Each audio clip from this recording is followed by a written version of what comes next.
শহীদ বুদ্ধিজীবী দিবসে জাতির শ্রেষ্ঠ সন্তানদের প্রতি শ্রদ্ধা জানিয়েছেন রাষ্ট্রপতি মোহাম্মদ শাহাবুদ্দিন এবং অন্তর্বর্তী সরকারের প্রধান উপদেষ্টা ডক্টর মোহাম্মদ ইউনূস। ভোরে মিরপুরে শহীদ বুদ্ধিজীবী স্মৃতিসৌধে এ শ্রদ্ধা জানান তারা। শ্রদ্ধা নিবেদন শেষে আইন উপদেষ্টা ডক্টর আসিফ নজরুল বলেন, নতুন বাংলাদেশ গড়তে ২৪-এর তরুণদের আত্মত্যাগ বৃথা যাবে না। শহীদ বুদ্ধিজীবী দিবসে এটাই সরকারের প্রত্যয়। এ সময় প্রধান উপদেষ্টার প্রেস সচিব বলেন, জাতির শ্রেষ্ঠ সন্তানদের আদর্শকে ধারণ করে অন্তর্বর্তী সরকার। বিস্তারিত ইয়াসিন রানা রিপোর্টে। মহান মুক্তিযুদ্ধে পরাজয়ের ঠিক আগ মুহূর্তে হত্যার নেশায় মেতে ওঠে পাকিস্তানি হানাদার বাহিনী। বাঙালি জাতিকে মেধাশূন্য করতে শিক্ষক, বিজ্ঞানী, চিন্তাবিদ, সাহিত্যিক, সাংবাদিক, শিল্পী, চিকিৎসক, প্রকৌশলী সহ দেশের বহু কৃতি সন্তানকে হত্যা করে তারা। বিজয়ের পর রাজধানীর রায়ের বাজার, মিরপুরের বধ্যভূমি সহ ঢাকা ও দেশের বিভিন্ন স্থানে বুদ্ধিজীবীদের চোখ, হাত, পা বাঁধা ক্ষতবিক্ষত মৃতদেহ পাওয়া যায়।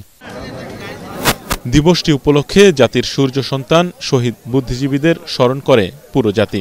মিরপুর শহীদ বুদ্ধিজীবী স্মৃতিসৌধে রাষ্ট্রপতি মোহাম্মদ শাহাবুদ্দিন এবং প্রধান উপদেষ্টা ডক্টর মোহাম্মদ ইউনূসের পুষ্পস্তবক অর্পণের মধ্য দিয়ে শুরু হয় জাতির শ্রদ্ধা নিবেদন পর্ব। এ সময় তারা জাতির শ্রেষ্ঠ সন্তানদের শ্রদ্ধা জানিয়ে সেখানে কিছুক্ষণ নীরবে দাঁড়িয়ে থাকেন। এ সময় বিউগলে বেজে ওঠে করুণ সুর।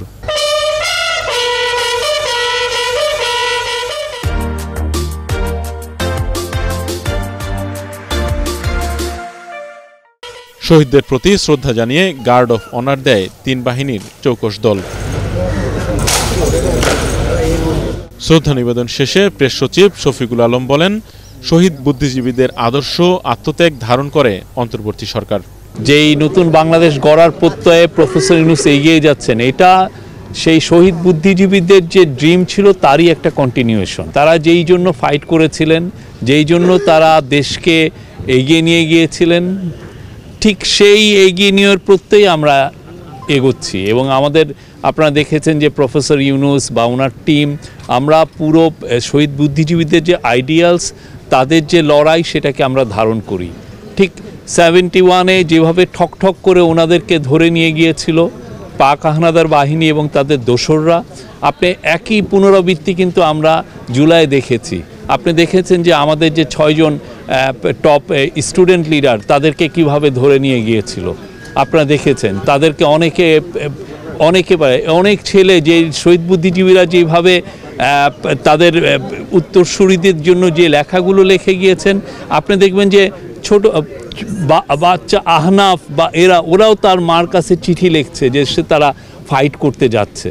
তো আমরা এই পুরো জুলাই গণ আন্দোলন, যে গণ অভ্যুত্থানের যারা ছিলেন, তারা পুরো শহীদ বুদ্ধিজীবীদের ড্রিম, তাদের আইডিয়ালস, তাদের যে দেশ গড়ার যে স্বপ্ন, আমরা পুরোপুরি এটা ধারণ করি এবং সেই লক্ষ্যে আমরা এগিয়ে যাচ্ছি। 24-এর আন্দোলনে তরুণদের আত্মত্যাগে নতুন বাংলাদেশ গড়ার প্রত্যয় ব্যক্ত করেন ডক্টর আসিফ নজরুল।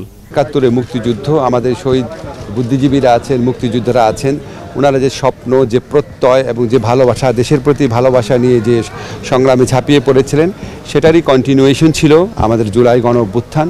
জুলাই গণ অভ্যুত্থানকালেও দেখেছি আমাদের তরুণরা, আমাদের ছাত্ররা জীবনের মায়াকে উপেক্ষা করে গণতন্ত্র, মানুষের অধিকার, বৈষম্যহীন সমাজ প্রতিষ্ঠা, শোষণমুক্ত সমাজ প্রতিষ্ঠার জন্য লড়াই করেছে।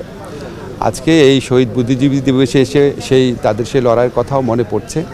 আমরা 1971 সালে বহু মানুষের আত্মত্যাগের পর, বহু শহীদ বুদ্ধিজীবীর আত্মত্যাগের পর আমরা স্বপ্নের বাংলাদেশ গড়তে ব্যর্থ হয়েছিলাম, একদলীয় মানসিকতার জন্য, একটা দলের ব্যর্থতার জন্য।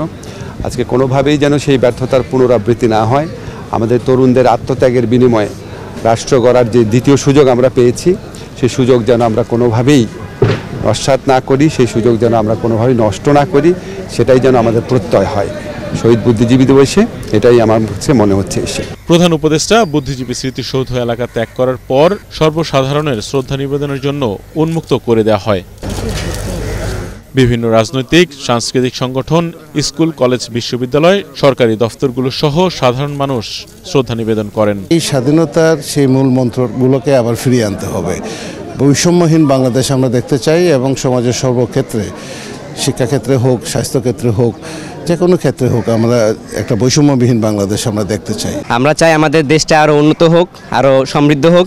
ছাত্র আন্দোলনের মাধ্যমে আমরা যে আমাদের অর্জন করেছি তা আরও বৃদ্ধি হোক। 17 বছরের শাসনভার আপনি দেখেন, এখানে কোনো সাম্য ছিল না, এখানে অর্থনৈতিক মুক্তির কোনো কথা ছিল না, এখানে গণতন্ত্র ছিল না। যে জন্য স্বাধীনতা যুদ্ধ হয়েছিল আর কি, সেটার আবার মানে এটাকে আবার রিগেইন করার জন্যই তো এই স্বাধীনতা। কারণ হয়েছে যে গণতন্ত্র পুনরুদ্ধার করা, সেই গণতন্ত্র এবার পুনরুদ্ধার হবে আশা করি। এটাই আমরা এই দিনের প্রত্যাশা আমাদের। সুন্দর দেশ গড়তে মুক্তিযুদ্ধে শহীদদের আশা আকাঙ্ক্ষার প্রতিফলন দেখতে চান শ্রদ্ধা জানাতে আসা সর্বস্তরের মানুষ। শহীদ বুদ্ধিজীবীদের আদর্শের পথ অনুসরণ আর 24-এর তরুণদের আত্মত্যাগ একটি বৈষম্যহীন নতুন বাংলাদেশ গড়ে তুলবে, এমনটাই প্রত্যাশা সকলের। ইয়াসিন রানা, এটিএন বাংলা, শহীদ বুদ্ধিজীবী কবরস্থান, ঢাকা।